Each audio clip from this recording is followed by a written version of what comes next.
16 hours into a double shift, and my hands wouldn't stop shaking. Not from fatigue, though God knows I was running on fumes and the dregs of break room coffee that tasted like burnt rubber. My body had that hollow feeling, the kind that settles in after too many trauma calls and not enough sleep. I stripped off my paramedic uniform in the cramped locker room, trading it for jeans and a faded gray t-shirt that had seen better days. The October chill had already worked its way into the aging building, and I grabbed my jacket before heading out. 28 years old, and still driving a 1998 Ford pickup that coughed more than it purred. The engine turned over on the third try, and I pulled out of the station parking lot at exactly 11:15. Most nights I took the highway home, added maybe 10 minutes but avoided the sketchy industrial district on the south side. Tonight, though, my electric bill was 3 weeks overdue, and the reminder notice had been particularly threatening. 10 minutes meant 10 minutes I could spend unconscious instead of behind the wheel. The drizzle started 2 blocks into my shortcut, fine enough that it seemed more like mist than actual rain. Chicago in autumn. The streetlights grew sparser as I navigated deeper into the warehouse district. Most of the buildings abandoned or converted into storage facilities that nobody visited after dark.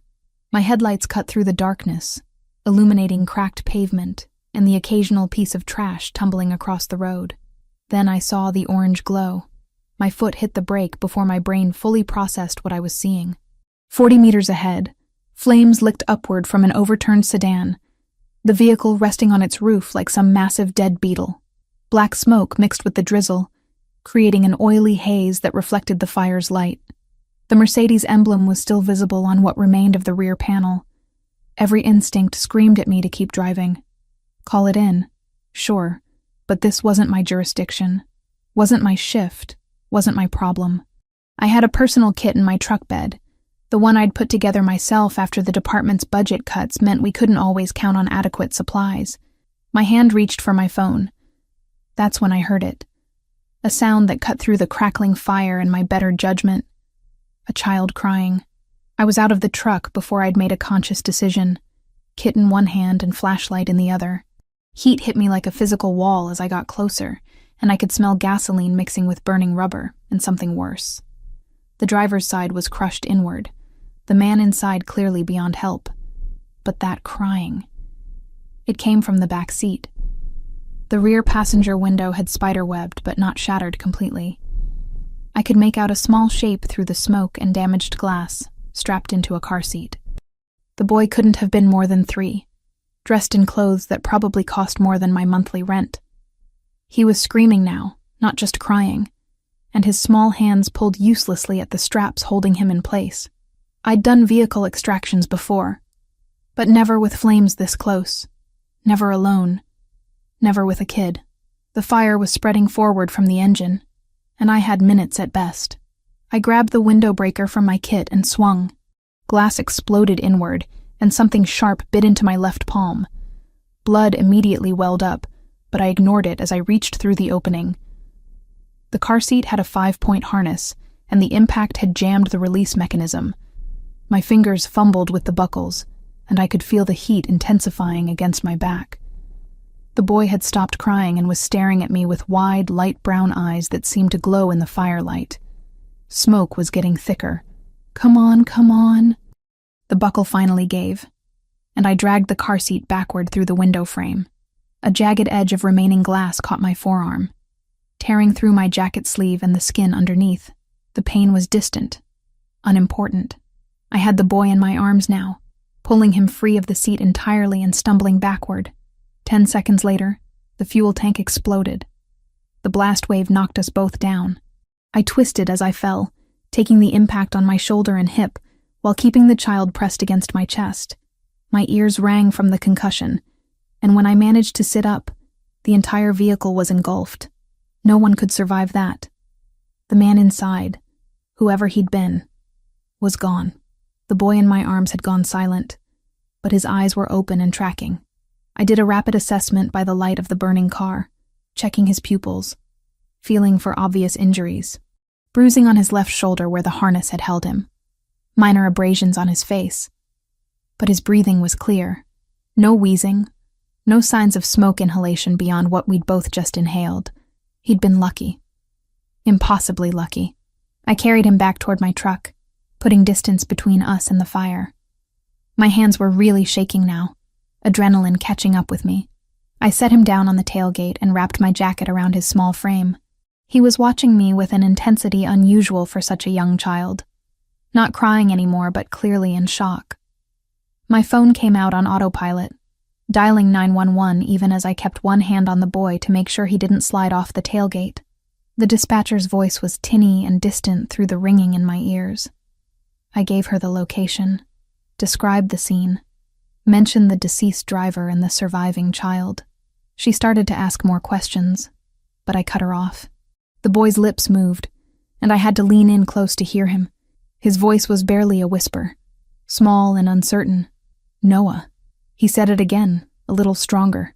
Noah. Your name? I asked, and he nodded. I started humming without thinking about it. Some half-remembered lullaby my mother used to sing. Noah's breathing began to even out, his small body relaxing incrementally. I kept one eye on the fire, making sure it wasn't spreading to anything else, and one on the child. The emergency operator was still talking in my ear when I heard the engines. Not fire engines. Not yet, though those sirens were approaching from the distance. These were different. Heavier. 3 black SUVs materialized out of the industrial darkness, like sharks scenting blood, moving fast but controlled. They formed a perimeter around the burning vehicle and my truck, and men started emerging before the engines had fully shut off. Armed men.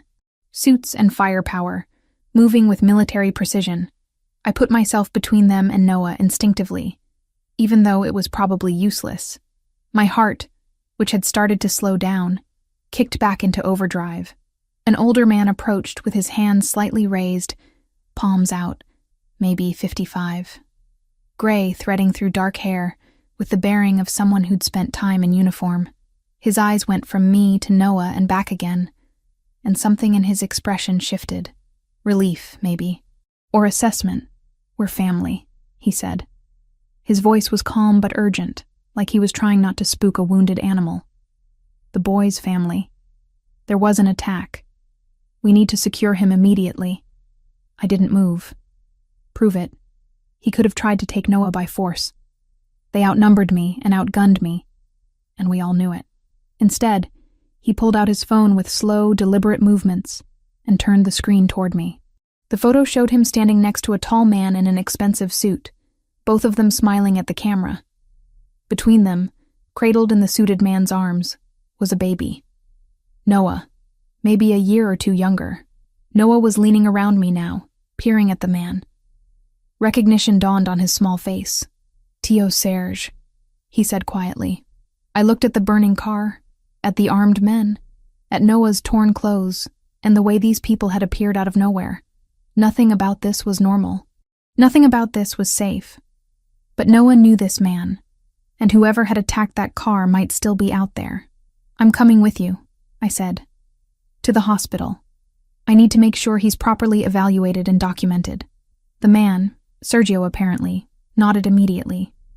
Almost too quickly, like he'd been expecting the demand. Of course, we want that too.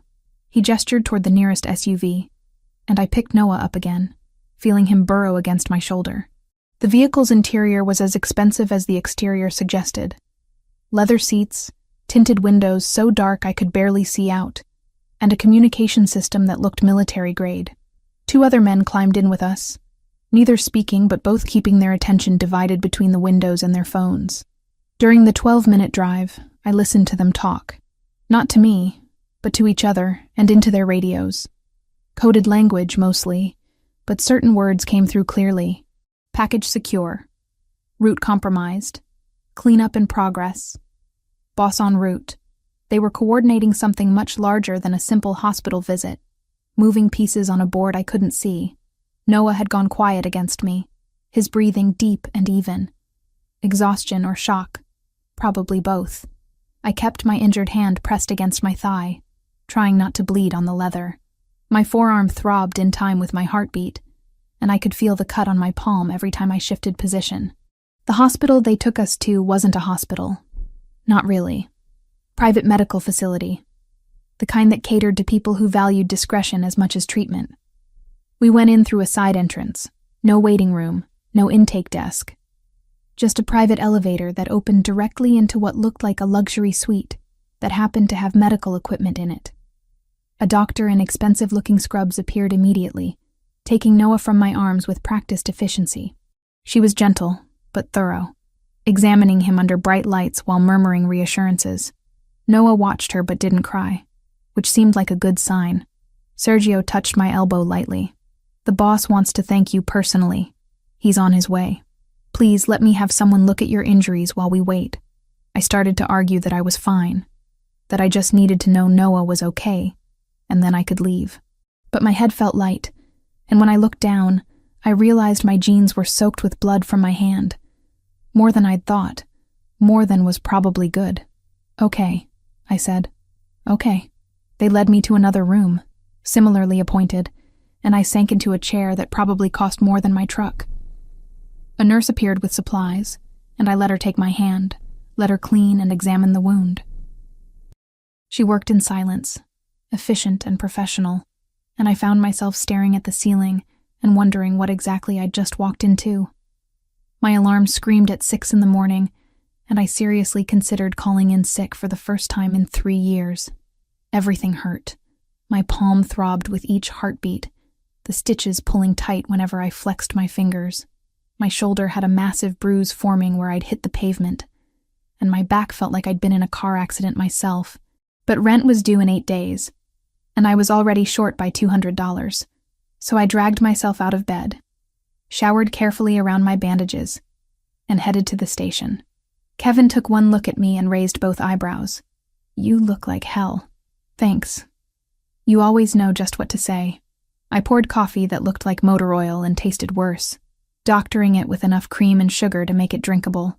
"That accident last night," he said, leaning against the counter with his own mug. "Cops came by early this morning, asked a bunch of questions about the report you called in. Then they left and said the case was closed. Mechanical failure. Driver lost control. No evidence of foul play." I wrapped both hands around my cup, feeling the heat seep through despite the bandage on my left palm. "That's what they're calling it." He shrugged. "I'm just telling you what they told me. My advice? Forget about it. You did good pulling that kid out, but whatever else was going on there, it's not our business." Sound advice. I should have taken it. Instead, I spent the entire shift replaying every detail, analyzing the way those SUVs had appeared within minutes, the military precision of Adrian's security team, the careful way he'd spoken about business rivals and territorial disputes, the fragments of conversation I'd overheard in the vehicle. None of it matched the story the police were selling. 2 days later, a delivery arrived during my afternoon shift. The courier asked for me specifically, handing over an arrangement so large I had to carry it with both arms. White lilies, dozens of them, elegant and fragrant. The card was simple, handwritten in script so perfect it looked like calligraphy. Gratitude eternal cannot be expressed in words, but I begin trying. AC Sarah, one of the other paramedics, leaned over my shoulder to read the card. Well, who's AC? Nobody. Just someone I helped. She grinned. Nobody sends flowers like that for just helping. That's I want to get in your pants flowers right there. I shoved her away, but my face was burning. I tucked the card into my locker and tried to ignore the knowing looks from the rest of the crew for the remainder of the shift. The gifts kept coming. On Monday, a coffee delivery intercepted me before I even made it inside the station. My exact order, the one I'd mentioned once during that car ride. Oat milk latte with cinnamon, no sugar. How he remembered that detail from a 25-minute conversation at midnight, I couldn't figure out. Wednesday brought my truck back. I'd finally arranged to retrieve it from the medical facility when I walked out after my shift to find it sitting in the station parking lot, freshly washed and with a full tank of gas. The keys were in an envelope under the wiper blade, along with another note. You left this behind. I took the liberty of having it serviced. The inspection was overdue. I checked under the hood. New brake pads, fresh oil change. They'd even replaced my worn windshield wipers. $340 worth of work at least. Maybe more. I stood there in the parking lot, keys in hand, torn between gratitude and the uncomfortable feeling that accepting these things meant something I wasn't ready to define. Friday afternoon, an envelope appeared in my station mailbox. 2 tickets to the Chicago Symphony Orchestra. Premium seats. I'd mentioned wanting to see them perform once, months ago, to a coworker. Somehow Adrian had known. Somehow he'd paid attention to a throwaway comment I'd made in casual conversation. Kevin found me staring at the tickets. This is getting weird, right? Like stalker weird? I don't think it's stalking if I told him about all these things. Did you tell him, or did he just somehow know? Because that's an important distinction. I couldn't answer that. Didn't want to examine it too closely. Thursday of the second week, Adrian appeared in person. I'd just finished an afternoon shift, was heading toward my truck with my bag slung over my shoulder. He was leaning against a black Mercedes, this one a sedan, rather than an SUV. No suit today. Dark jeans, a white button-down with the sleeves rolled up, looking more human and somehow more dangerous for it. My steps faltered, but I kept walking until I reached my truck, parked 3 spaces from his car. He straightened, sliding his hands into his pockets. Lauren. Adrian. I unlocked my door but didn't open it. What are you doing here? Noah asks about you. Every day. He calls you his angel. He drew this. Adrian produced a folded piece of paper from his back pocket, handing it over. I unfolded it carefully with my healing hand. A child's drawing in crayon. A stick figure with yellow hair, though my hair was brown, standing next to orange and red scribbles that could only be fire. The figure had a circle around its head. A halo. My throat tightened unexpectedly. How is he? Struggling. Nightmares. His therapist suggested that seeing you again might help. Let him confirm you're real, that you're safe. Help him process the trauma. Adrian shifted his weight, the first uncertain gesture I'd seen from him. I'm asking if you'd be willing to have lunch with us. Saturday. Somewhere public, wherever you'd feel comfortable. I should have said no. Should have recognized that getting more involved with Adrian Castrovani and his world was a terrible idea. But I kept seeing that drawing, that carefully rendered halo, and thinking about a 3-year-old boy who couldn't sleep. Okay, I said. Lunch. Somewhere public. Relief flashed across his face so quickly I almost missed it. Thank you. I'll pick you up at noon. I can drive myself. I'd prefer to drive you. Please. There was something in the way he said it, almost a plea, that made me relent. Fine. Noon. Saturday arrived cold and overcast. Typical Chicago autumn weather. I changed clothes 3 times before settling on jeans and a forest green sweater that at least didn't have any holes or stains. Adrian pulled up exactly at noon in an SUV. Noah strapped into a car seat in the back. The moment Noah saw me through the window, his entire face lit up. He waved frantically, and I felt something in my chest twist. I climbed into the front passenger seat, twisting to look at him. Hi, Noah. Hi. He held up a plastic dinosaur. This is Rex. He's a T-Rex. Do you like dinosaurs? I love dinosaurs. Rex looks very fierce. He's the king. Noah's voice was solemn, like he was sharing crucial information. He eats meat. Adrian caught my eye, something almost like a smile playing at the corners of his mouth. He's been talking about dinosaurs nonstop for 2 weeks. You're going to hear a lot about paleontology today. We drove to a restaurant on the lakefront, nice but not ostentatious, with floor-to-ceiling windows overlooking the water. Adrian had reserved a corner table, private but still visible to the rest of the restaurant. Noah sat between us in a booster seat, immediately pulling out crayons and a coloring book. The meal passed easier than I'd anticipated. Noah chattered about dinosaurs, about his preschool, about a dog he'd seen in the park. Adrian was attentive without hovering, cutting Noah's food into small pieces, wiping spills, but letting the boy's enthusiasm flow naturally. Between managing Noah, Adrian asked me questions. Real questions, not small talk. What made you become a paramedic? What's the worst call you've ever had? What's the best? He listened to my answers with complete attention, like every word mattered. I told him about my parents, About the car accident 8 years ago, the drunk driver who'd run a red light, the paramedics who'd done everything right, but couldn't save them. About how I'd felt so helpless, watching from behind the police barricade, and how I'd decided that day that I wanted to be the person who tried, who fought for every second, every chance. His expression softened as I spoke. I lost my wife 2 years ago. Car accident as well. Her brakes were sabotaged. She didn't suffer, they told me, but I'm not sure if they were telling the truth or just being kind. Noah was barely a year old. He doesn't remember her. I'm sorry. The words felt inadequate, but what else was there? She would have liked you, he said quietly. Sophia. She had a big heart, always helping people, even when it wasn't safe. We argued about it constantly. Noah's head drooped against my arm halfway through dessert. Exhausted from excitement, I shifted carefully, letting him rest against my shoulder. Adrian watched us, and the expression on his face was complicated, tender and sad, and something else I couldn't identify. He hasn't relaxed like that with anyone since Sophia died, Adrian said. You're good for him. When we got back to my building, Adrian walked me to my door again despite my protests. Noah had woken up enough to demand a hug goodbye, his small arms squeezing my neck. Thank you, Adrian said after Noah released me. For today, for all of it. You're welcome. Can I text you? Updates about Noah. Maybe arrange another visit. I hesitated, weighing caution against the memory of Noah's smile. Okay. The messages started that evening. A photo of Noah showing off a drawing he'd made at school. A video of him saying goodnight to me through the phone camera. Updates about his nightmares decreasing, his therapist being pleased with his progress.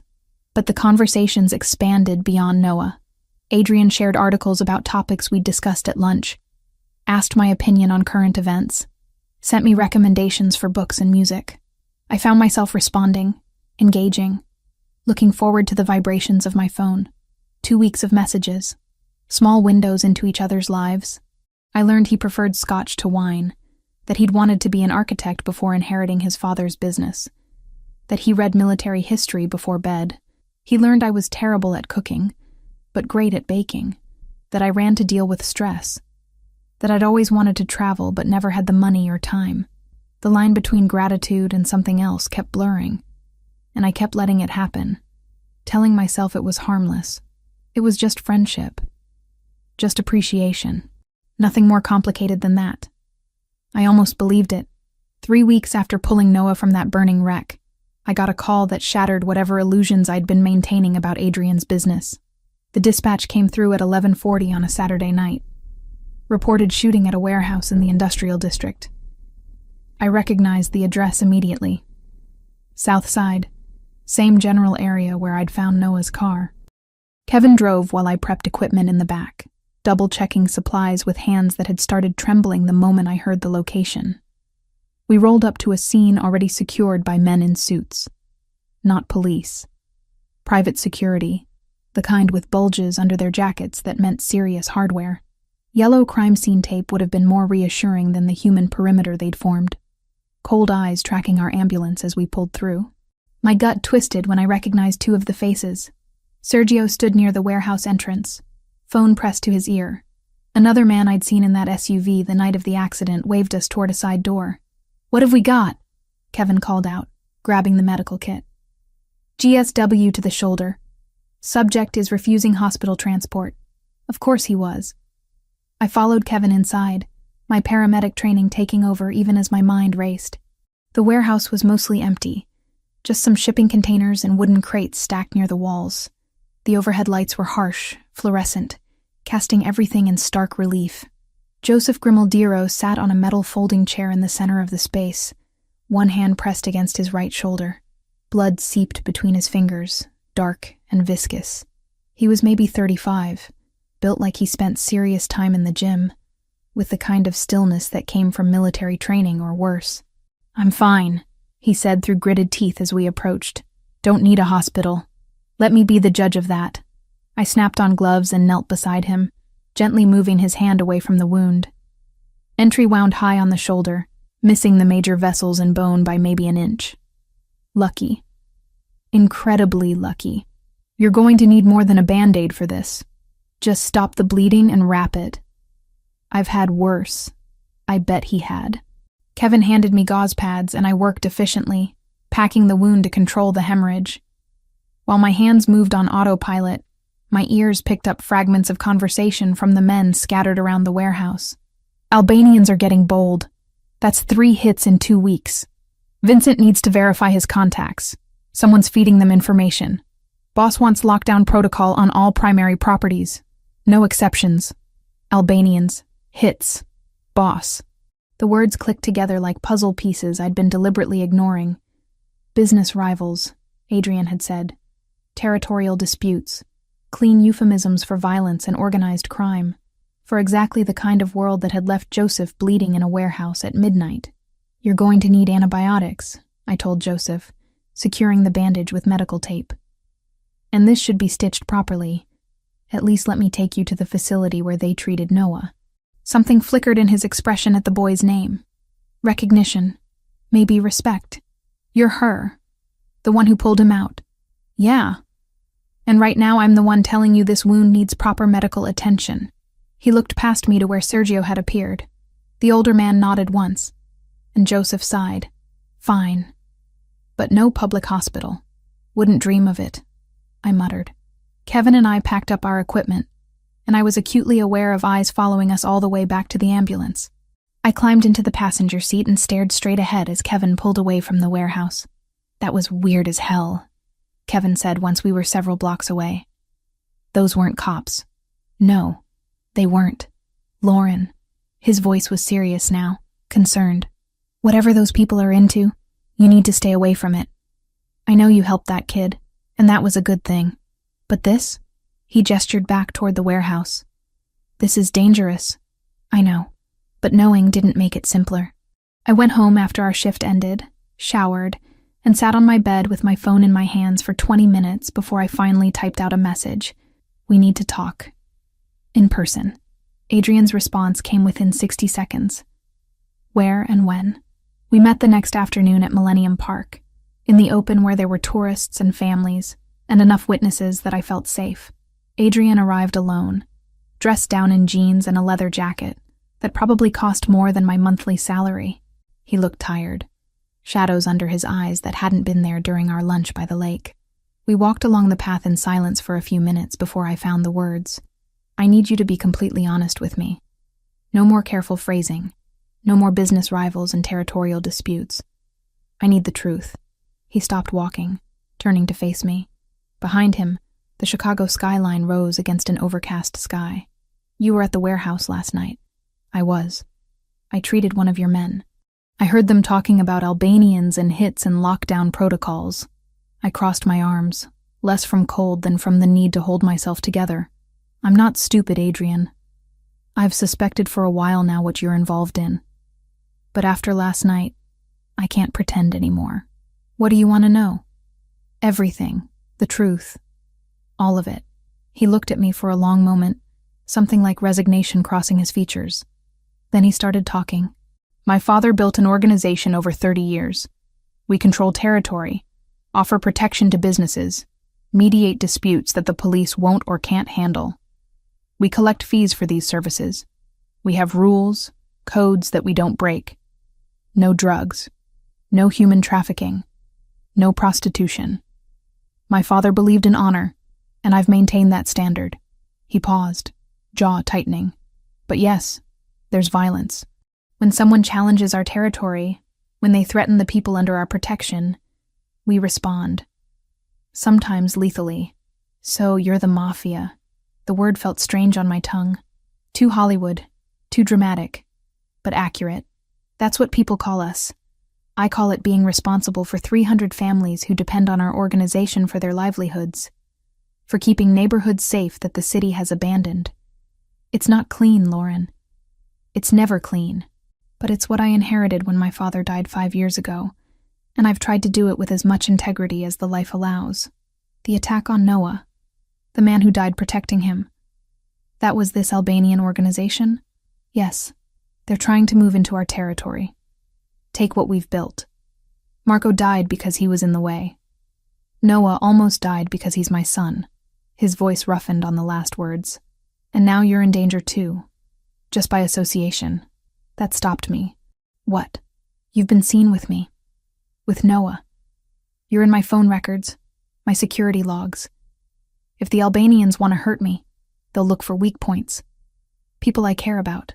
He took a step closer, and I could see the fear beneath his controlled exterior. I can distance myself completely if that's what you want. I'll understand. Noah will understand eventually. I don't want you in this world, Lauren, but I also can't seem to stay away from you. And that makes me selfish and dangerous to you both. I processed his words, feeling the weight of them. The truth I'd demanded had come with consequences I hadn't fully considered. What if I need time to think about what this means? Take all the time you need, but if you decide you want distance, you tell me directly. Don't just disappear. Okay, I need time. He nodded once, respecting the boundary I was drawing even though I could see it cost him. My number doesn't change. Call if you need anything, or if you just want to talk. I walked away from him in that park, my mind spinning. Spent the next 2 weeks trying to convince myself that cutting ties was the smart thing, the safe thing.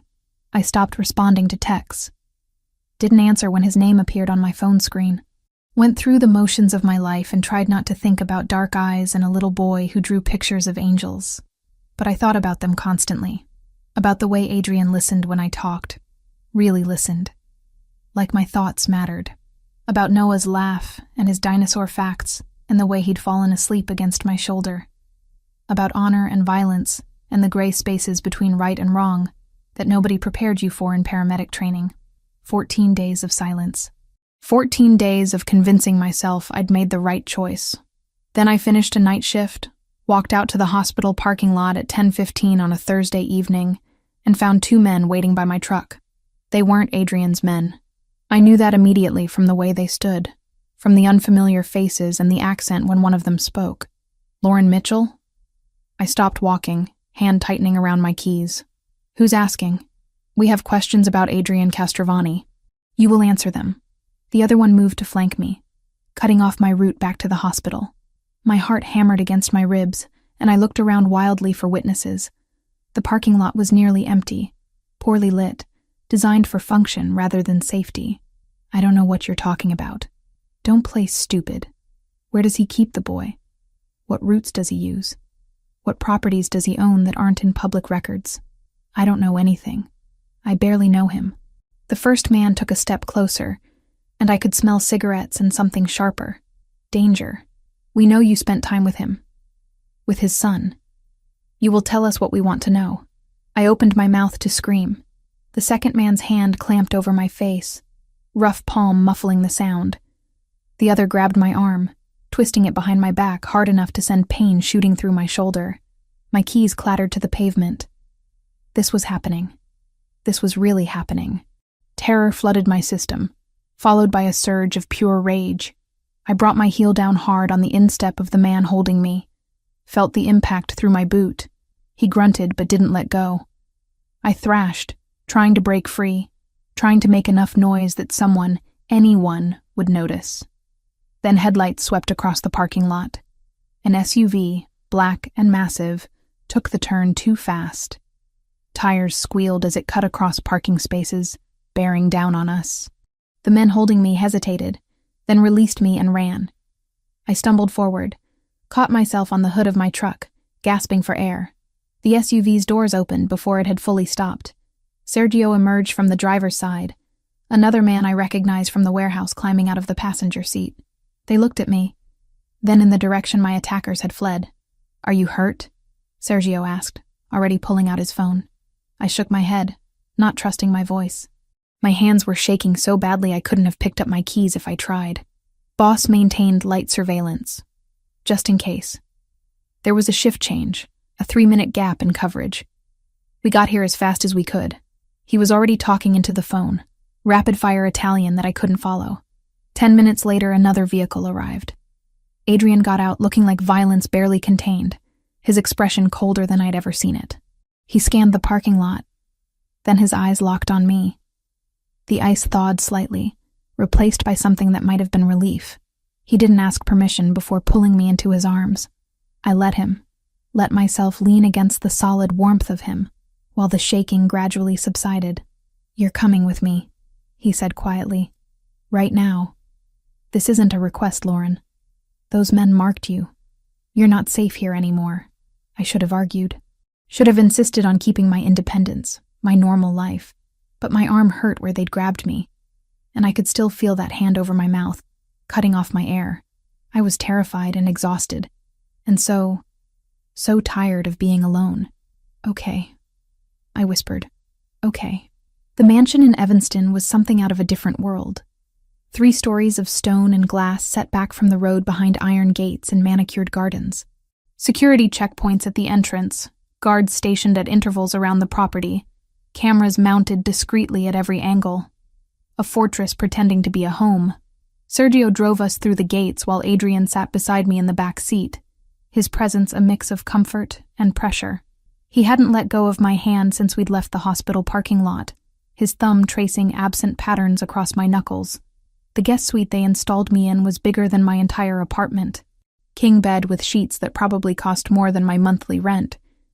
Bathroom done in white marble with a soaking tub and a shower that had more settings than my truck. Walk-in closet, private balcony overlooking the gardens. Luxury that felt suffocating rather than comfortable. "This is temporary," Adrian said, reading my expression. "Just until we neutralize the Albanian threat. You can go back to your life once it's safe." I wanted to believe him. Wanted to think this was just a brief interruption, a few days of inconvenience before everything returned to normal. But the way he said it, the careful distance in his tone, suggested he didn't believe it either. The first week felt like being trapped in a 5-star prison. Adrian insisted I keep working, said he wouldn't let me abandon my identity just because he'd dragged me into his world. So every shift, 2 guards in an unmarked car followed my truck at a discreet distance. They never approached me, never made their presence obvious to my coworkers. But I always knew they were there. Kevin noticed anyway. Called me out during a break, concern written across his weathered face. "You going to tell me why you've got a security detail now?" "Ex-boyfriend trouble," I lied, the words tasting sour. "Just being cautious." He didn't believe me, but he let it drop. What else could he do? The afternoons were harder. I'd return to the mansion, this beautiful cage, and have nothing to do but think. Noah changed that.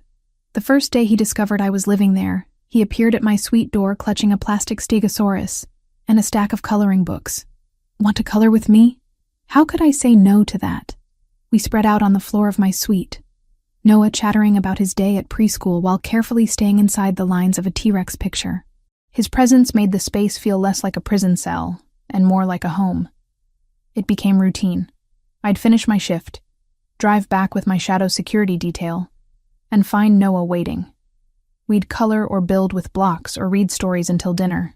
He taught me the scientific names of dinosaurs. I taught him the bones of the human skeleton using a coloring book I'd brought from work.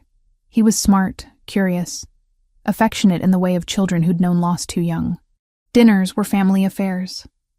Adrian insisted on it, no matter how late he worked or how many meetings he had scheduled. We'd sit together at the massive dining table, Noah between us, eating meals prepared by Adrian's chef. The food was incredible, but I barely tasted it, too aware of Adrian across from me, of the strange domesticity we'd fallen into. "You're good with him," Adrian said one evening after Noah had been taken upstairs to bed. We were lingering over coffee, the house quiet around us. "He's attached to you." "I'm attached to him too. He's a sweet kid. He calls you his angel. Did you know that?" Adrian's expression was soft in the candlelight. "Not to your face, but when he prays at night, he thanks God for his angel who saved him from the fire." My throat tightened. "Adrian, I know this isn't what you wanted. This life, this situation, but I'm grateful you're here. Not just for Noah, for me too." The conversations deepened after Noah was asleep. Adrian would find me in the library or on the balcony of my suite, and we'd talk for hours. He told me about his brothers, both killed in a territory war when he was barely out of college. About inheriting the organization at 25, when his father had a fatal heart attack. Thrust into leadership before he was ready. about the weight of responsibility for hundreds of families who depended on his decisions. I told him about the loneliness after my parents died, about throwing myself into work to avoid dealing with the grief, about the apartment that never felt like home, the friendships that had faded because I had nothing left to give after exhausting myself on shift, about feeling hollow inside, going through motions without purpose beyond the next emergency call. "You're not hollow," Adrian said quietly. "You're one of the most vital people I've ever met. Everything you do completely, with your whole heart." The attraction between us had been building since that first night, but now, living under the same roof, it became impossible to ignore. His hand brushing mine when we passed in the hallway, the way his eyes followed me when he thought I wasn't looking, the electric tension whenever we were alone together. 3 weeks into my stay, everything came to a head. Adrian received intelligence about a planned bombing, Albanian retaliation for recent losses. He wanted to move me to a rural property, even more isolated, even more removed from my life. I snapped. "I'm not a chess piece you can move around the board whenever it's convenient." We were in his study, the door closed, and I'd never seen him rattled before. But now his control was cracking, frustration bleeding through. "I'm trying to keep you alive. I didn't ask for this.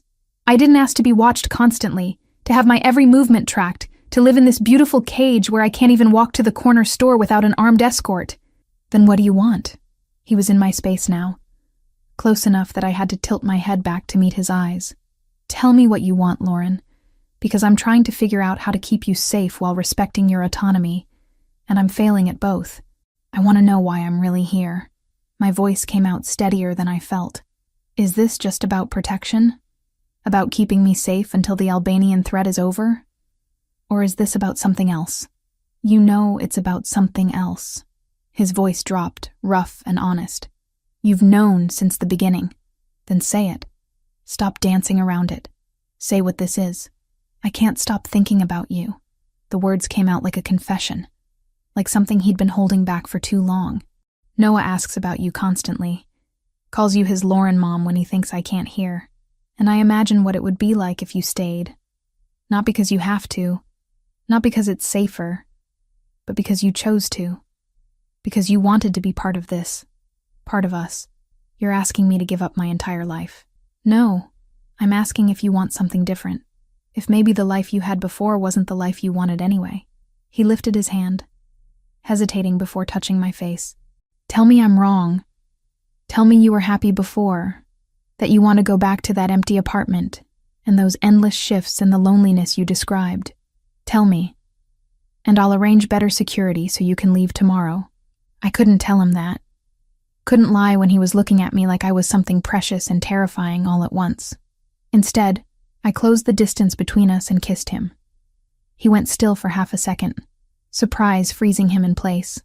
Then his arms came around me, pulling me against him as he kissed me back with an intensity that stole my breath.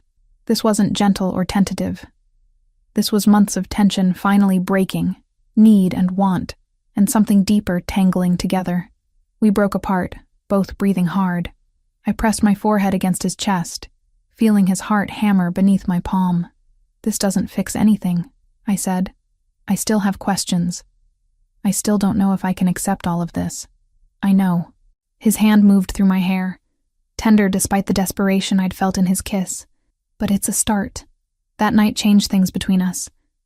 We didn't sleep together, not yet, but the boundaries had shifted. He'd kiss me goodnight after Noah went to bed. I'd find excuses to touch him, small points of contact that both of us seemed to crave. The mansion started feeling less like a prison and more like a possibility, but I couldn't quite surrender to it. Couldn't let go of the part of me that insisted this was temporary, that I'd go back to my real life eventually.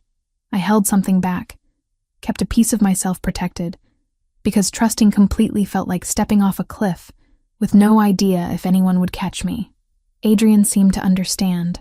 He didn't push, didn't demand more than I was ready to give, just kept showing up, kept being patient, kept proving with actions rather than words that this thing between us was real.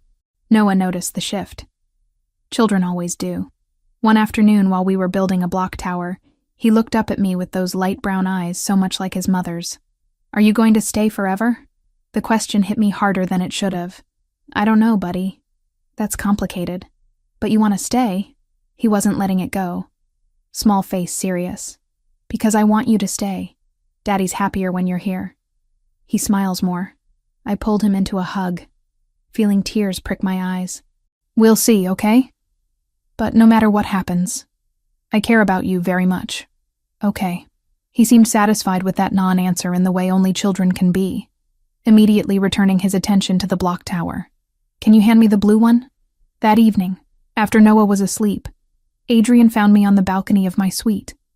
He wrapped a blanket around my shoulders against the November chill and stood beside me, both of us looking out at the garden lights. Noah asked if I was staying forever, I said. What did you tell him? That I didn't know, that it was complicated. I turned to face him. Was that wrong? It was honest. That's never wrong. He was quiet for a moment. For what it's worth, I hope you stay. Not just until this is over. I hope you choose this. Choose us.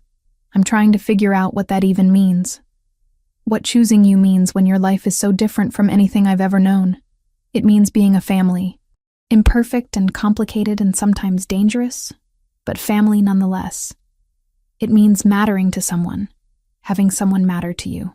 He turned to me, and in the low light I could see vulnerability in his expression. I haven't let myself want anything beyond survival and duty for 2 years. You make me want more. I reached for his hand, lacing our fingers together. I'm scared. I know. So am I. He brought our joined hands up, pressing a kiss to my knuckles. But I'd rather be scared with you than safe without you. We stood there in the cold, holding on to each other, and for the first time since arriving at the mansion, I let myself imagine staying. Really staying. Not as a temporary guest, but as someone who belonged. The thought was terrifying and exhilarating in equal measure, and I wasn't ready to commit to it yet, but I was starting to see the shape of what it could be. This life that was being offered. Starting to think that maybe, just maybe, I wanted it.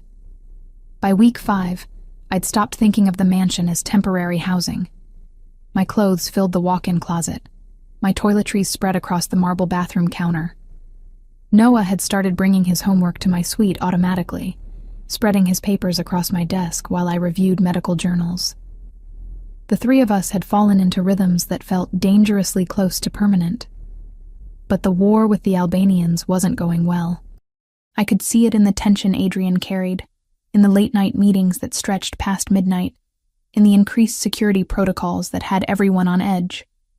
They were always one step ahead, anticipating moves before they were made, hitting targets with precision that suggested inside information. I was reading in the library one afternoon when raised voices echoed from Adrian's study. The door was closed, but sound carried through the old house. I shouldn't have eavesdropped. Should have gone back to my suite, given them privacy. Instead, I moved closer to the study door. 3 warehouses in 2 weeks, Adrian. They knew exactly where to hit and when. That was Vincent Pellegrini, one of Adrian's lieutenants. I'd met him briefly at one of the dinners. Early 40s, with the coiled energy of someone always ready for violence. I'm aware of the losses. Adrian's voice was cold, controlled. What I need is an explanation. Someone's feeding them information. Has to be. The timing is too perfect. Through the study's glass wall, I could see 8 men gathered around Adrian's desk. All senior leadership, from what I understood of the organization's structure. Vincent stood nearest to Adrian, gesturing emphatically. Even from my limited vantage point, I could see the suspicion crackling between them. Adrian had given me permission weeks ago to observe these meetings if I wanted. Said that if I was going to be part of this world, I should understand how it functioned. I'd declined then, not ready to see that side of his life, but now curiosity and concern pulled me forward. I entered quietly, and Adrian's eyes tracked the movement immediately. For a second, I thought he might ask me to leave. Instead, he gave a barely perceptible nod toward the empty chair in the corner, an invitation. Vincent's behavior has changed over the past month, Adrian was saying. Arriving late to meetings, avoiding eye contact. His phone rings constantly during strategic discussions. Vincent's face darkened. Are you accusing me of something? I'm stating facts. You were passed over for promotion to chief counsel 8 months ago. Joseph got the position. That creates motive. I've been with this organization for 15 years. Vincent's voice shook with barely contained rage. I've bled for it. Lost friends. Sacrificed everything. And you think I'd betray you over a promotion? I think people are complicated. I think resentment builds in ways we don't always recognize. Adrian's tone remained level, which somehow made the accusation more cutting. I'm ordering a full audit of your communications and finances. The room erupted in overlapping voices. Support for Adrian's caution, defense of Vincent's loyalty, arguments about trust and necessity.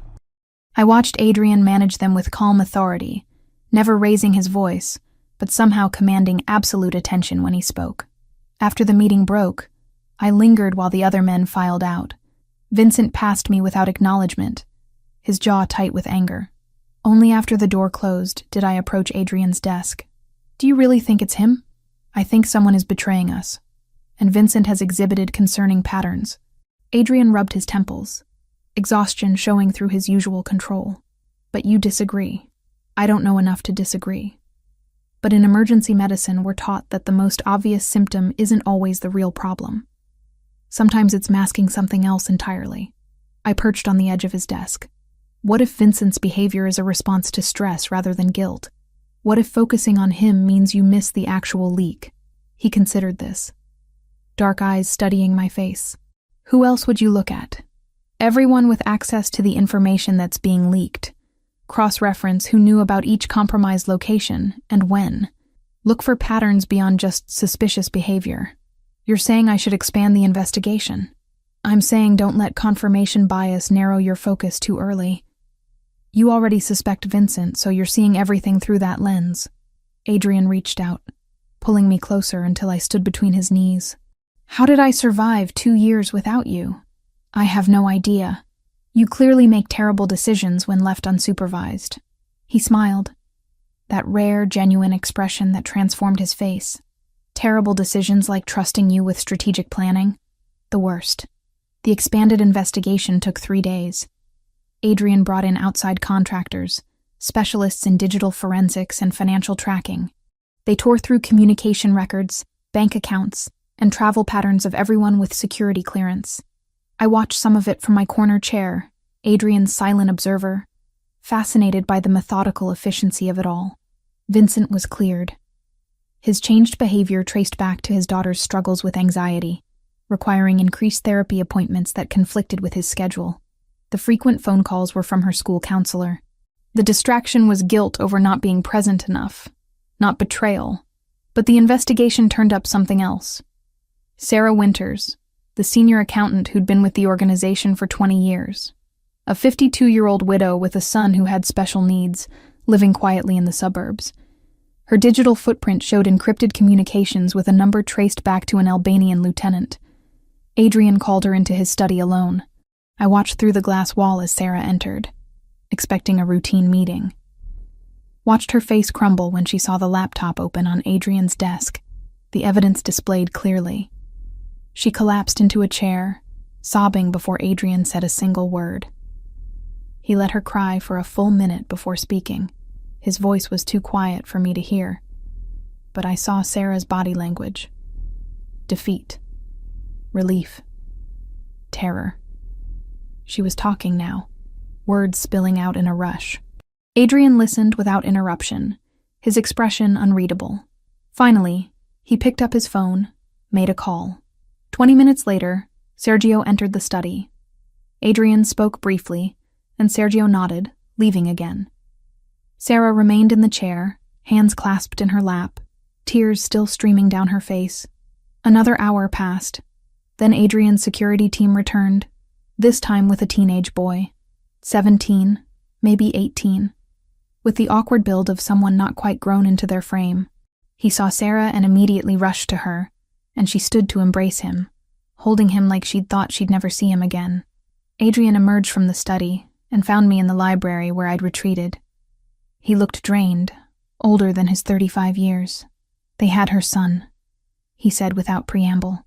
Took him from his care facility 3 weeks ago. Said they'd kill him if she didn't cooperate. She's been passing information to keep him alive. Is he okay? Scared, malnourished. But alive. Adrian poured himself scotch from the bar cart, drinking it in one swallow. We extracted him from an Albanian safe house an hour ago. 4 men guarding him. We have them in custody now. What happens to Sarah? She's fired. Effective immediately. I'm setting up a trust for her son's care, enough to cover his needs for life. But she can never work for us again. And if she contacts any of our people, the consequences will be severe. He poured another drink but didn't raise it to his lips. She betrayed us. Got 3 men injured, compromised multiple operations. But she did it under duress, to save her child. How do I punish that? I moved to stand beside him, taking the glass from his hand and setting it down. You don't. You set boundaries and consequences, but you show mercy where you can, which is exactly what you're doing. My father would have killed her. Killed the son too, probably, to send a message about what happens when you betray the family. You're not your father. No. He pulled me against him, resting his chin on top of my head. I'm trying to be better, build something that doesn't require quite so much blood. But nights like this, I wonder if I'm just naive. If mercy is weakness in this world, mercy is strength. It takes more courage to show compassion than to default to violence. I pulled back enough to meet his eyes. You're transforming this organization, Adrian. Maybe not as fast as you'd like, but I see it. The way your men respect you, not just fear you. The code you maintain even when it's harder. You're building something different. I want Noah to inherit something legitimate. 5-year plan to transition everything to legal operations, real estate, investments, security consulting. Get out of the gray areas entirely. His hands moved through my hair, that gesture he used when he needed grounding. I want him to have choices I never had. Want him to grow up without the weight I carry. He will. You're making sure of that. Vincent appeared at the library door, hesitant. Boss? Can I speak with you? Of course. Adrian didn't release me, but he turned so we both faced Vincent. Some silent statement about my place here, my right to witness these moments. I wanted to apologize for my reaction earlier. You were right to investigate. In your position, I would have done the same. Vincent's gaze flicked to me, then back to Adrian. Also wanted to thank Lauren. If she hadn't suggested broadening the investigation, I might still be under suspicion. We'd have missed the real problem. Lauren has valuable perspective. I'm learning to listen to it more often. After Vincent left, Adrian and I remained in the library, standing in comfortable silence. Outside, night had fallen completely, the gardens illuminated by subtle landscape lighting. When this is over, Adrian said quietly, when the Albanian threat is neutralized and it's safe for you to leave, I want you to know that you have a choice. You can go back to your old life with my gratitude and protection, or you can stay, not as a guest, not temporarily, as part of this family, as mine. The word sent heat through my chest. Mine. Possessive and intense, but also offering something I'd been missing for years. Belonging. Purpose. Home. I don't know how to be part of this world, I admitted. You're already part of it. You've been part of it since you pulled Noah from that fire. The question is whether you want to make it official. What would that even look like? However you want it to. You keep working as a paramedic if that's important to you.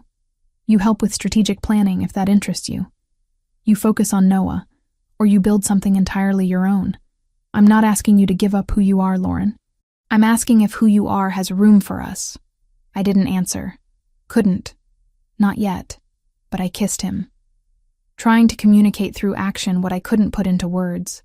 He responded with the same intensity, the same desperate need. And we lost ourselves in each other until the fear and uncertainty faded into something simpler. Want. Connection. The fragile hope that maybe this impossible thing between us could actually work. With Sarah's betrayal exposed and the information leak sealed, Adrian moved forward with his endgame against the Albanians. He called a summit with 5 other Italian families from across the Midwest, proposing a coalition to eliminate the Albanian threat permanently. Territory would be divided after. Agreements formalized. Peace maintained through mutual interest rather than constant warfare. The meeting was scheduled for Saturday evening at a restaurant in neutral territory, a place owned by a respected mediator with no stakes in the conflict. Adrian spent days preparing, reviewing maps and negotiation points, coordinating with allies. He was gone by 7 that evening, taking Sergio and 6 of his best men. I stayed home with Noah, the mansion secured with 10 guards stationed around the property. Every system was active, every protocol in place. We were safe. Adrian had assured me of that before he left, kissing me goodbye at the door like this was routine, like he wasn't driving off to negotiate warfare with men who solved problems with bullets. I put Noah to bed at his usual time, reading 3 stories instead of the customary 2, because he kept requesting just 1 more. He finally drifted off around 8:30, clutching his stuffed dinosaur, and I left his door cracked so I could hear if he called out. The library became my refuge. I curled up in the leather chair Adrian favored, trying to focus on a medical journal, but reading the same paragraph repeatedly without comprehension. My phone sat on the side table, volume turned up, waiting for updates that didn't come. At 10:15, every light in the house went dark simultaneously. My heart stopped, then kicked into overdrive. I grabbed my phone, using its flashlight to navigate. The backup generators should have engaged within 10 seconds. Should have restored power to critical systems and emergency lighting. Silence met me instead, thick and suffocating. Training took over. I ran for Noah's room, finding him still asleep despite the sudden darkness. Scooped him up, blanket and dinosaur and all, and headed for Adrian's suite. He'd shown me the panic room weeks ago, a reinforced space behind a false bookshelf with independent power and communications. I reached the suite and triggered the release mechanism. Nothing. The electronic lock was dead, and the manual override wasn't responding. Someone had sabotaged the system comprehensively. Terror crystallized into diamond-sharp clarity. They'd planned this, planned it perfectly. Footsteps thundered below, then the sharp crack of breaking glass. Multiple entry points. Coordinated assault. I couldn't get to the panic room, couldn't secure Noah in the one place designed to keep him safe. Then, I remembered. Adrian had mentioned it casually one evening, pointing out a section of his walk-in closet. A hidden passage. Old-fashioned but effective, dating back to the house's original construction. It led to a tunnel that emerged 3 blocks away. His family's insurance policy, maintained more from tradition than expectation of need. I carried Noah to the closet, found the panel Adrian had indicated, and pushed. It swung inward, revealing narrow stairs descending into darkness. Cold air rushed up, stale and earthy. "Noah, honey, I need you to wake up." I kept my voice gentle but urgent. His eyes fluttered open, confused and frightened. "Remember how Daddy told you about the secret tunnel? We're going to play a game. You're going to go down these stairs with your flashlight and sit at the bottom. Don't make any sound, okay? Like hide and seek. Where are you going? I need to make sure the house is safe. But if anyone comes except Daddy, Sergio, or me, you run through the tunnel. Can you be brave for me?" He nodded, lower lip trembling but holding back tears. I activated the flashlight on my phone, set it to low brightness, and handed it to him. Watched him disappear down the stairs, the light bouncing off stone walls. Once he was out of sight, I repositioned the panel, making it look undisturbed. Then I went hunting for a phone. Adrian's office was on the 1st floor, connected to a dedicated landline that bypassed normal telecommunications. If any phone in this house would still work, it would be that one. I made it halfway down the grand staircase before I heard voices. Not English. Albanian, I guessed from the harsh consonants. I retreated, my mind racing through options. The guest bedroom adjacent to the study had a window overlooking the grounds. If I could reach it, signal the external guards. But 2 men appeared in the hallway below, flashlight beams cutting through the darkness. One looked up, and our eyes met across 20 feet of open air. He shouted something, and footsteps converged on the staircase. I ran, no longer worried about stealth, just speed. Ducked into the nearest room, locked the door knowing it would buy me seconds at most. The room had been a guest suite before I moved in. Furniture covered in sheets, unlived in for months. I needed a weapon. Adrian kept firearms throughout the house, protocol in case something like this happened. The nightstand. He'd shown me every location, insisted I know how to access them. I yanked open the drawer, found the revolver, checked the cylinder. 6 rounds. I'd never fired a gun outside of the single training session Adrian had insisted on weeks ago. The door shuddered under impact. Once. Twice. The lock gave on the 3rd hit, and 2 men burst through. They saw me, saw the gun, and one started laughing. Like this was entertaining rather than threatening. I closed my eyes and pulled the trigger. The recoil shocked me, the explosion deafening in the enclosed space. I opened my eyes to find my shot had gone wide, putting a hole in the wall 3 feet from the nearest intruder. But the sound had made them pause, reassess. The second shot I aimed more carefully. Still missed, but closer this time. Hit the door frame near the first man's shoulder. He swore, ducking back. His partner charged forward, closing the distance before I could fire again. He grabbed the gun, twisting my wrist until pain shot up my arm, and I had to release it. The weapon clattered to the floor, and he shoved me hard. I stumbled backward, caught myself on the bed frame, started calculating odds of getting past them, getting to the stairs, getting anywhere that wasn't trapped in this room. Rough hands grabbed my arms, yanked them behind my back. I thrashed, got an elbow into someone's ribs, heard a satisfying grunt of pain. Then they had me properly restrained, dragging me out of the room and down the stairs. The main floor was chaos. More men than I could count, flashlights everywhere, the security team bound and kneeling against the far wall. Alive, at least. I counted 8 guards, all subdued, all conscious. Small mercy. They dragged me to the center of the room and forced me to my knees. A man stepped forward, older than the others, maybe 50, with scars crisscrossing his face and neck. He studied me with the detached interest of someone evaluating livestock. Lauren Mitchell, the paramedic. Adrian's weakness. His English carried a heavy accent but was perfectly understandable. You know where the boy is? He's not here. Adrian moved him days ago. You're lying. The child sleeps here. We have surveillance. We know his schedule. He crouched in front of me, close enough that I could smell cigarettes and something medicinal. Tell me where he is, and I make this quick. Stay quiet, and we hurt you until you talk anyway. I don't know anything. He backhanded me, the impact snapping my head to the side. Blood filled my mouth, copper and thick. I spatted at his feet, earning another hit that made my vision blur. Castrovani took everything from us. Now we take everything from him. His organization, his territory, his son, his woman. Where is the boy? I stayed silent, using the pain to focus, to keep from breaking. They'd search the house eventually, find Noah in the tunnel. But every minute I bought him was another minute closer to potential rescue. Then headlights swept through the broken windows. Multiple vehicles, moving fast. The Albanians noticed too, sudden tension rippling through the room. The man in front of me stood, barking orders in his own language. The front doors exploded inward before anyone could respond. Adrian came through like a force of nature, gun drawn, 3 men flanking him. He took in the scene instantly, his security team bound. Me on my knees, blood on my face. The Albanian leader's hand wrapped in my hair. A knife I hadn't seen now pressed against my throat.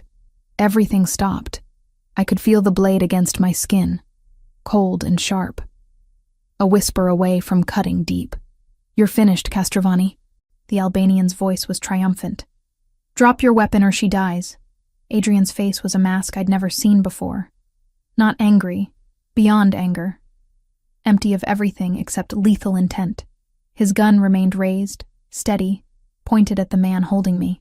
You touch her again, and what I do to you will make you beg for death. Big words from a man who's about to watch his woman bleed out.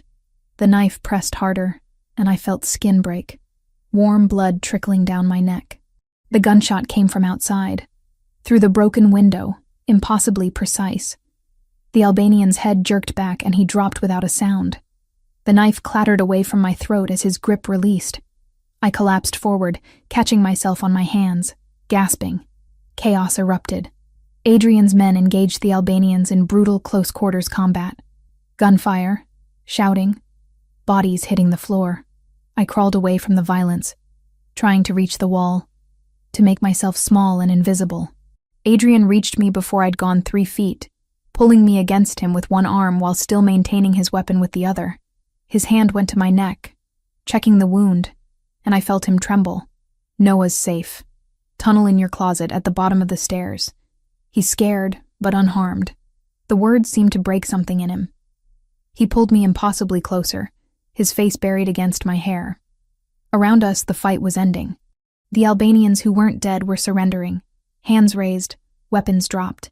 3 minutes from start to finish. Efficient. Brutal. Final. I love you. The words came out raw, torn from somewhere deep. I love you and I almost lost you and I can't, Lauren. I can't. I pulled back enough to see his face, to look into those dark eyes that had haunted me since the first night. My hand came up to cup his jaw, feeling the tension there, the barely controlled violence that he'd turned outward to protect me. I love you too.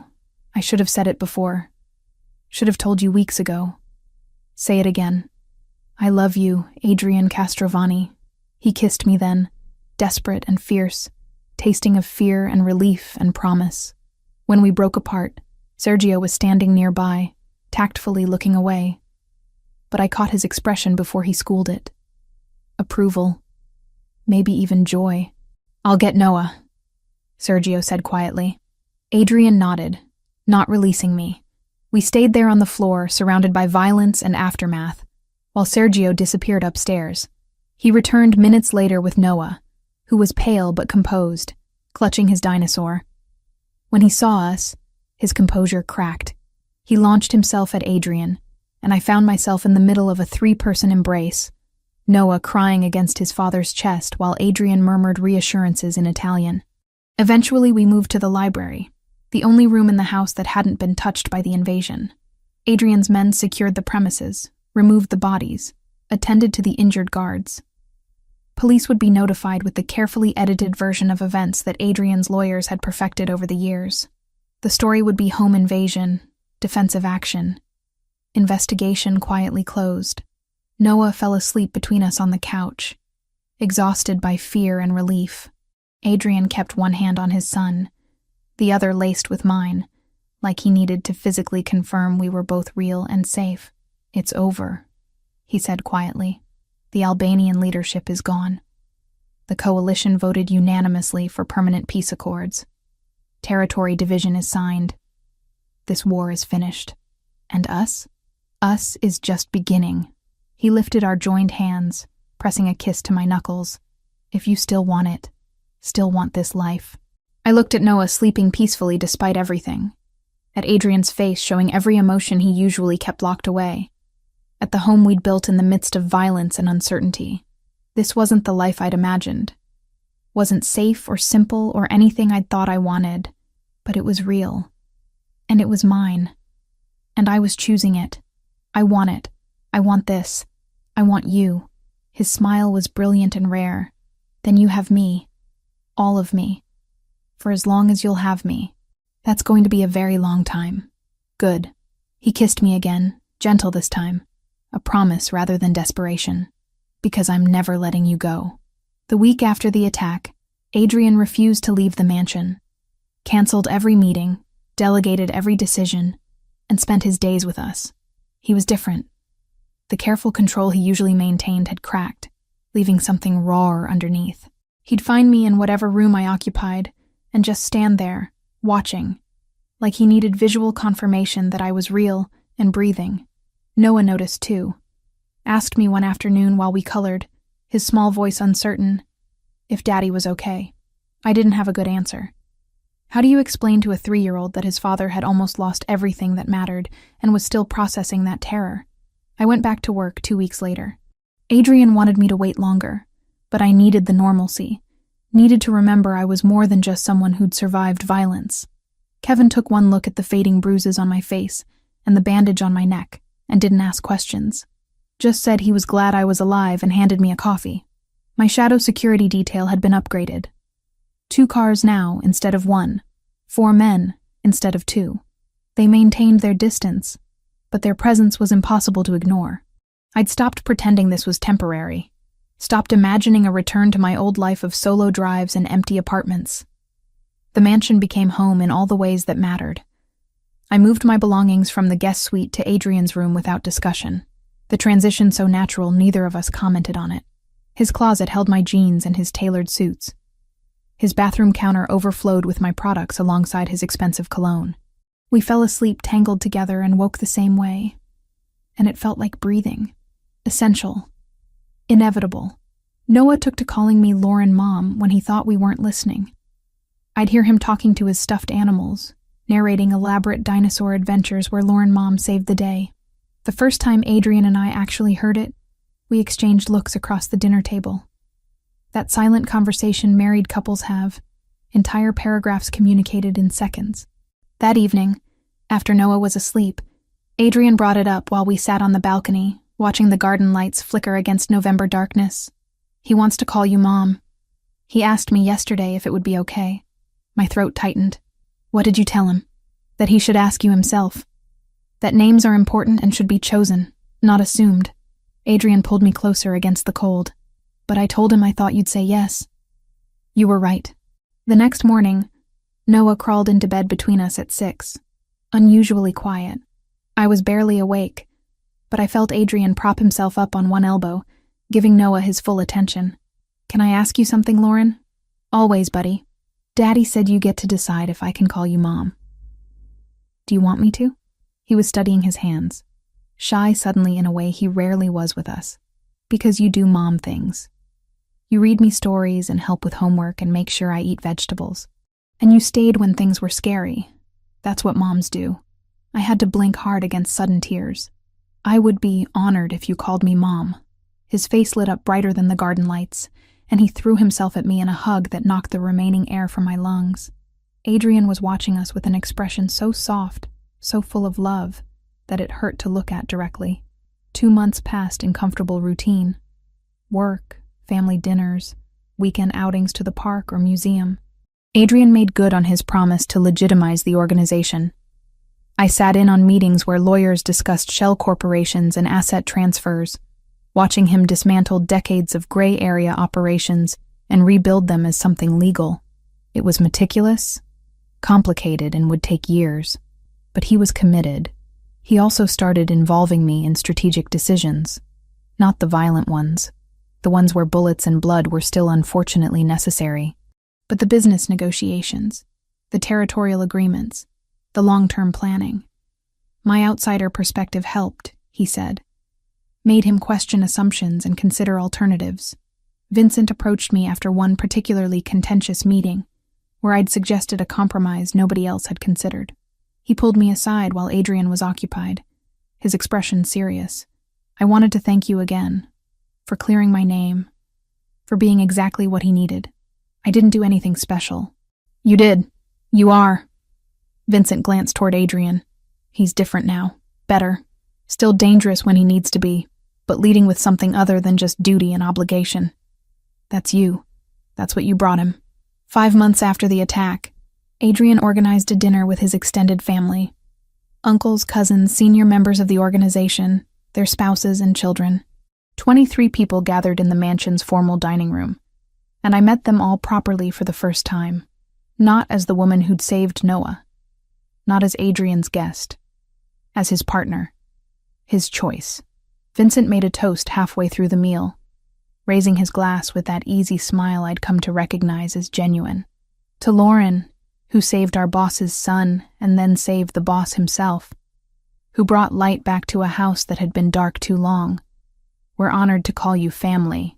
And the table erupted in agreement, glasses raised, and I felt the acceptance settle over me like a warm blanket.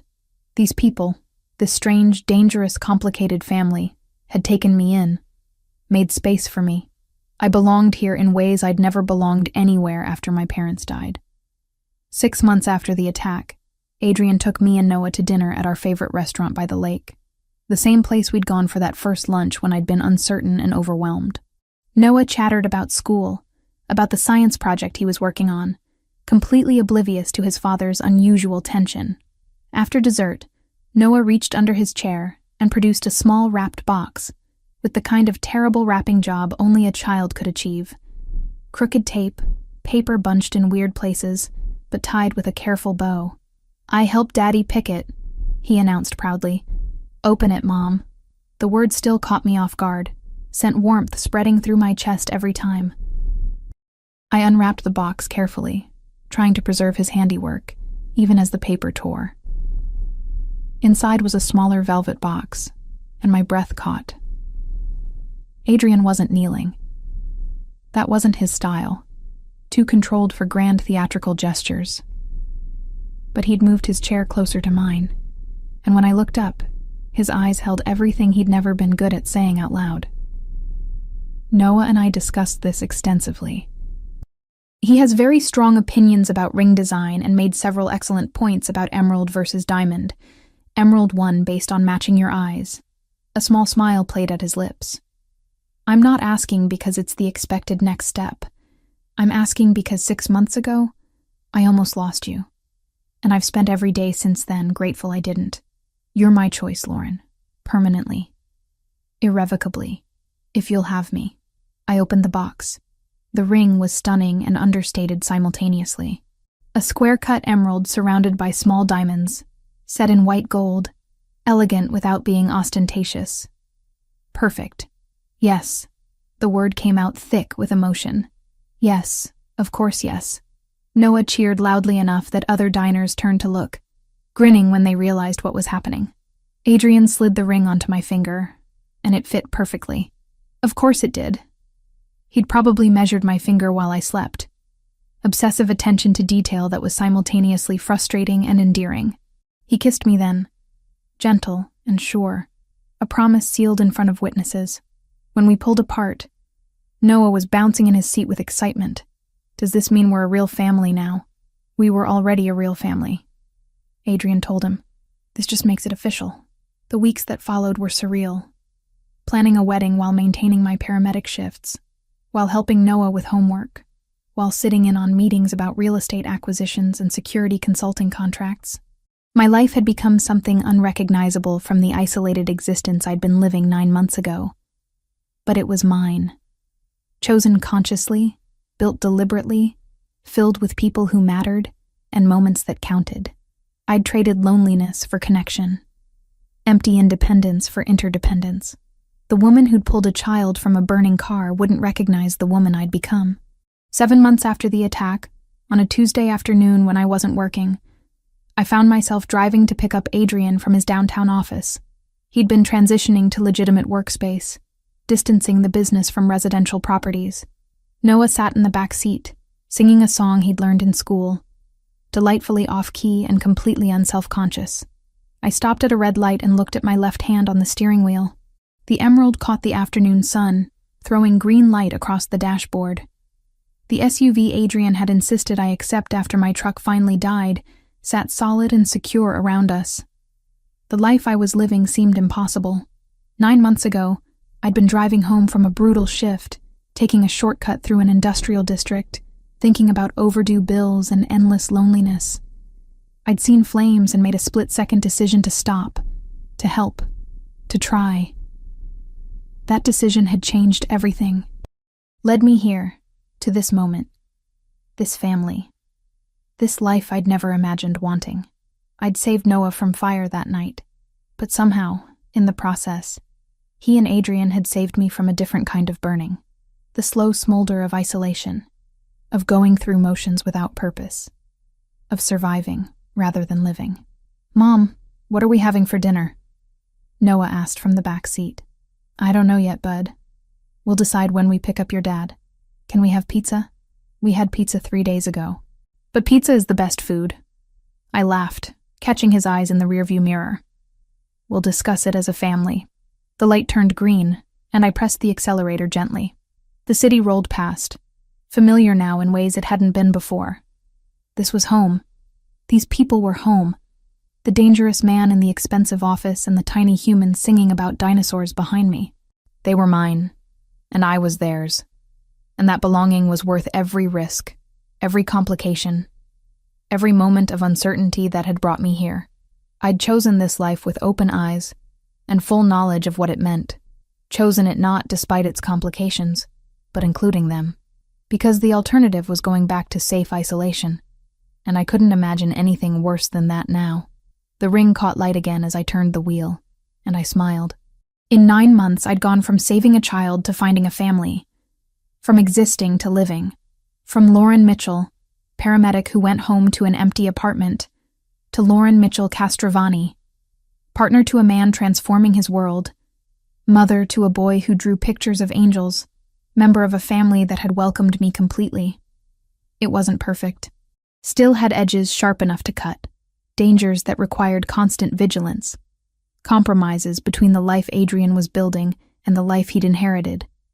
But it was real, and mine, and chosen, and that made all the difference. Noah started a new song, this one about sharks, and I joined in because that's what mothers do.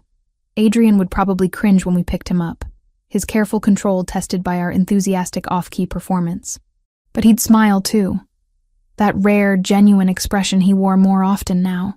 He'd kiss me hello and ruffle Noah's hair, and we'd argue good-naturedly about dinner. And it would be ordinary and extraordinary all at once.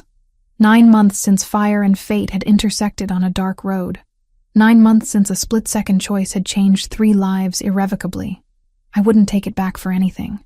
I wouldn't trade this beautiful, complicated, dangerous, loving reality for any amount of simple safety. Because this was home. This was family.